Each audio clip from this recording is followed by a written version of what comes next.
humans, it's the Sassy Chats with me, Bethany. Welcome back to the show. You can find me on Instagram at bxsassy2. And if you're new here, then buckle up, because we don't do small talk. No, we don't, honeys. We dive in, we get real, and we talk about the stuff that most people whisper about behind closed doors. Today's episode is about money. It's about being rich or poor. And this is one of those conversations that might make you feel uncomfortable. It definitely makes me feel uncomfortable. It might make you think. I very much hope it makes you think. And it will definitely make you feel less alone in your own messy, beautiful, magical worlds. So grab a cup of tea, get comfy, because we're about to hear about rich or poor, the sliding scale of worth. Writing about money can feel like a soulless thing to do.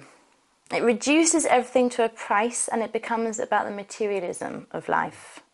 The old ways of exchanging, bartering and collective sharing feel long gone when I look at the world around me. Whether I'm walking down the high street or scrolling through my feed, money and the desire to own things, to capitalise on beauty, nature and remedies is forever hitting me in the face. And this week I bought into it, quite literally. I splurged out on a trip to the shops, and I came home with a fluffy pink blanket, matching fluffy slippers and a new rug for my bedroom. I picked up a cafetiere, a fancy bar of soap and an oil dispenser. All items I decided would make me happier during this change of season. The concept of stylish domestication through plush candles and the cosy blankets and the beautiful kitchens has been slowly penetrating my mind these past couple of months, maybe a year. I have the luscious Instagram influencers to thank for their reels about self-care, and in truth, I admire these women. They're on my feed for a reason. I really enjoy following them.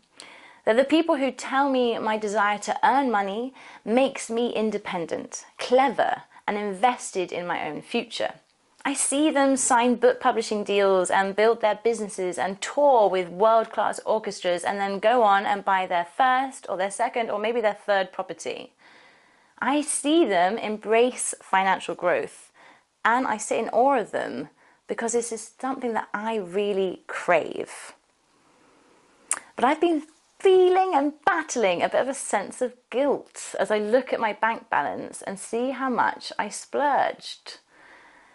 I followed this big splurge to the shop by 2 consecutive solo date nights, which cost me 50 quid each night. So when I look at my costs, I'm trying to be at peace with the fact that I've spent so much money on myself within the last 4 days.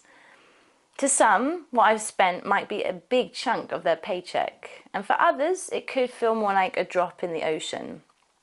But really, to me, it reflects one thing: my scarcity mindset. Now, the scarcity mindset has been drilled into me since growing up around a dinner table where each potato was counted. We lived on a shoestring budget for many years. But I can't say I ever felt like we went without. We attended private schools that my parents taught at for free, and I have many happy memories of my childhood. But things shifted when I was a teenager. Not only did my family start to develop more money, and we managed to finally get a new car, so my dad wasn't always outside the front of the house trying to make our old one start with a hairdryer, I also saw the wealth around me in a way I'd never witnessed it before. I'd won a scholarship to attend a boarding school, and I made friends with people whose houses were huge, who had family estates, holiday homes, multiple cars, endless designer clothes, and a huge amount of Pandora jewellery. I witnessed worlds where families were not only more financially stable than us, but they were deeply prosperous. And as I became more aware of my own financial situation within my family, I felt a big sting of shame. This is something I think I'm still working through, this comparison, realizing that we had less and suddenly being ashamed of the fact that we had less, that I didn't have the multiple cars and the designer clothes and the holiday homes. Today, it makes one thing very clear. something that is really a bit of a moral compass for me. The idea of being judged for what we have or don't have. It really only reminds me of money's superficial nature. The identities that we have created based on money, the status and the social hierarchy we give it.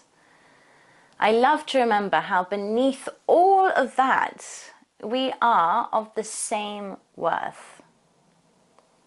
So as I sit here pondering on how I can generate wealth and leave behind this constant panic that I'm not able to ask for more, I remind us all to take stock of how much we allow ourselves to be sold things to complete us, how materialism is not self-love, and how products of beauty do not need to have a grand price tag to be more or less worthy. I want you to wrap your head around these questions with me, honeys. How can you be more aware of your finances? What does a budget look like for you? Name 5 free things that bring you so much joy. We're going to leave today's episode on that note. If it resonated with you, if you felt seen, if you feel called out, if you feel less alone, then please do check out my newsletter.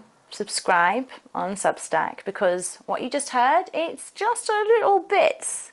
Every week in my Substack, I share raw, unfiltered stories with visuals that bring these experiences to life. A lot of self-portraits, a lot of naked, beautiful self-portraits of intimate moments, of full vulnerability that you just can't get anywhere else, believe me. The link is in the description, so trust me, you want to see that complete picture. If you are loving these conversations, then please hit subscribe on YouTube, follow along on Spotify, and share this with someone who needs to hear it. Because the more we talk about this stuff, the less power and shame it holds over us.